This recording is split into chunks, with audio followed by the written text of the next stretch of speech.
everyone. So, I have a new deck idea today, and it is really unique. It's got a lot of ways to win, and it is with Nicobolus 3, Nicobolus the Dragon God. I name it Surge of the Scourge. And how it works is, well, Fires of Invention is a great card for this. It's a great card overall to be able to get all your big supports and, well, anything cast, really. So we're going to want to get that out as soon as possible. And when we do, it'd be nice to have Molten Echoes out before we let everything really go. And then to have Thopter Spynetwork and Warstorm Surge out, those two are a win condition right there. They're really good. I mean, the Thopter Spynetwork could just continue to make creatures and win. But when you have the Warstorm Surge out, first you're going to do 1 damage, 2 damage, 3 damage, 4 damage. Then next turn, 5, 6, 7, 8, and so on and so forth. Now, the Scourge of the Skyclaves. When this creature enters the battlefield, it gets +X +X. X is the amount of life your opponent lost this turn. So, as the Thopter Spynetwork is coming in with the Surge and dealing all that damage, here's a perfect way for Scourge of the Skyclaves to get boosted, because a lot of times most of the damage you're going to end up doing is little bits here and there, but it's going to be during combat.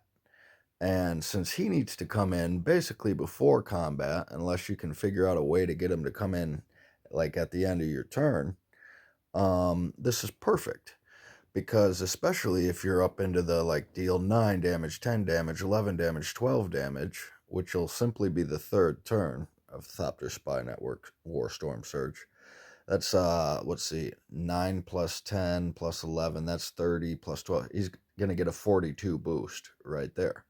And let's say you were 5 or 6 turns in, likely your opponent's already going to be dead. I think it only takes 4 or 5 turns for the Thopter Spynetwork Warstorm Surge to kill most opponents, unless it's like a big computer boss or whatever. But at this point, the Scourge of the Skyclaves comes in and will get a huge boost from whatever damage you dealt with that. Now, even if you didn't have Thopter Spynetwork and Warstorm Surge, I've made a previous video with Scourge of the Skyclaves and Peer into the Abyss. Well, the Fires of Invention make it really simple to be able to cast both of those in a turn and take half of your opponent's life and then give it to the Scourge of the Skyclaves, which is great for Molten Echoes to have the haste there. And now Otrimi, if you were to Otrimi on a Scourge of the Skyclaves, especially in a turn in which he got boosted big, the next Scourge that reinforcement Otrimi makes will also activate the Scourge's ability. So he'll get twice as huge as he originally got. And then every next turn he attacks, you can bring a Scourge of the Skyclaves back to your hand to cast when the Thopter Warstorm does its thing, or when perhaps you draw into a Peer into the Abyss that you can cast, and Fires of Invention can play the two of them. So you're just going to get more Skyclaves back. You might get an Otrimi here and there too when that happens, but cool. Xenagos, of course, is going to double the attack of your Thopter Spynetwork and or your Scourge of the Skyclaves when it is huge. Unless it's just a little baby, and whatever, doubling it is great. Giving it trample is even better. And then you have Genesis Ultimatum to maybe get a bunch of these things on the board, especially if you don't have Fires of Invention yet. You could get it, so it can set the stage. An Inspired Ultimatum, because you're playing 2 cards almost every turn with fires. You want to have a little bit of card draw. You want to get some options running, where Inspired Ultimatum is going to deal 10 damage, gain 10 life, and draw 5 cards. So you get a little heal back, you get a little creature removal from that one, and the second ability of this Bolas can remove a creature or support or Vanguard, one of the two.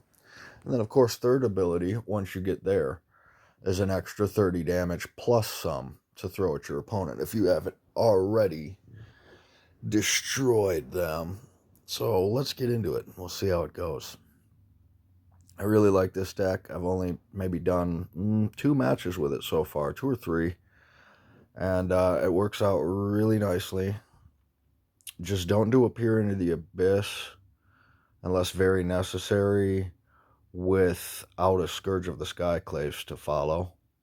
And remember, if you're trying to peer into the Abyss, to your opponent, especially, if he has 6 cards in his hand, it won't go into effect, basically.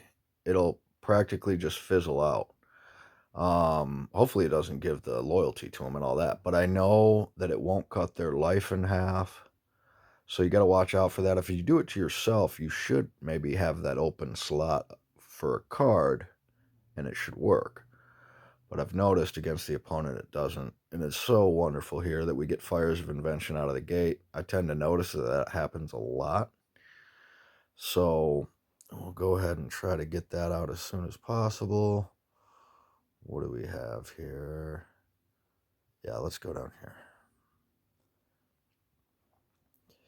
And we're against Angrath, a 1-point health difference. We got the 2 toughest guys around. And